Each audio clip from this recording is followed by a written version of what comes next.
दूर किसी गांव में एक बुढ़िया रहती थी। उसका एक छोटा सा पोता था। पोता रोज रात में सोने से पहले दादी से कहानी सुनता। दादी रोज उसे तरह तरह की कहानियां सुनाती। एक दिन मूसलाधार बारिश हुई।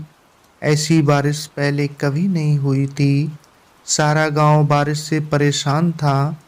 बुढ़िया की झोपड़ी में पानी जगह जगह से टपक रहा था। Tip tip tip tip. इस बात से बेखबर पोता दादी की गोद में लेटा कहानी सुनने के लिए मचल रहा था।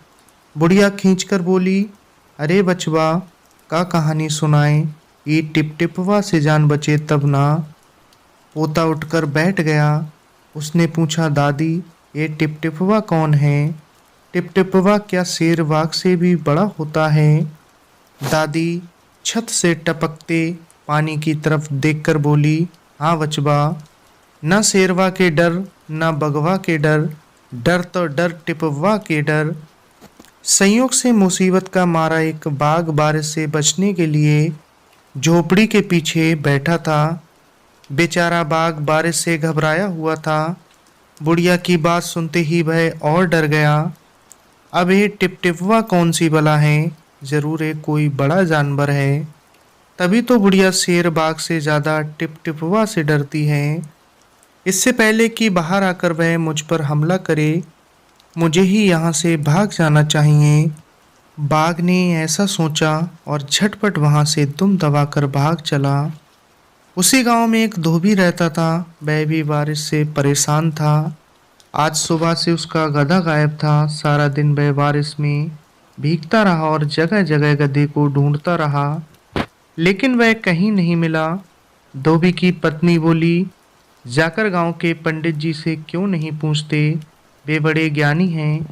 आगे पीछे सबके हाल की उन्हें खबर रहती है। पत्नी की बात धोबी को जच गई। अपना मोटा लट्ठ उठाकर वह पंडित जी के घर की तरफ चल पड़ा। उसने देखा कि पंडित जी घर में जमा बारिश का पानी उलीच उलीच कर फेंक रहे थे। धोबी ने बेसब्री से पूछा, महाराज, मेरा गधा सुबह से नहीं मिल रहा है। जरा पोथी बाँचकर बताइए तो वह कहाँ है? सुबह से पानी उलीचते उलीचते पंडित जी थक गए थे। धोबी की बात सुनी तो झुंझला पड़े और बोले, मेरी पोथी में तेरे गधे का पता ठिकाना लिखा है क्या? जो आ गया पूछने। अरे जाकर ढूंढ, उसे किसी गढ़ी पोखर में होगा। और पंडित जी लगे फिर पानी उलीचने। धोबी वहां से चल दिया। चलते चलते वह एक तालाब के पास पहुंचा। तालाब किनारे ऊंची ऊंची घास उग रही थी। धोबी घास में गधे को ढूंढने लगा। किस्मत का मारा बेचारा बाघ टिपटिपवा के डर से वहीं घास में छिपा बैठा था। धोबी को लगा कि बाघ ही उसका गधा है। उसने आओ देखा न ताओ और लगा बाघ पर मोटा लठ बरसाने। बेचारा बाघ इस अचानक हमले से एकदम घबरा गया। बाघ ने मन ही मन सोचा, लगता है यही टिपटिपवा है। आखिर इसने मुझे ढूंढ ही लिया। अब अपनी जान बचानी है तो जो ये कहता है वही करना होगा। आज तूने मुझे बहुत परेशान किया है। मार मार कर मैं तेरा कचूमर निकाल दूंगा।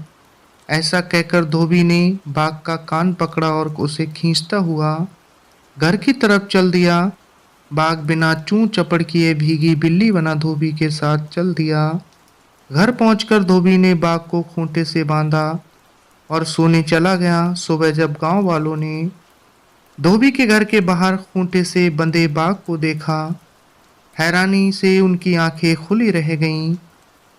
तो दोस्तों, ये थी आज की कहानी टिप टिपवा।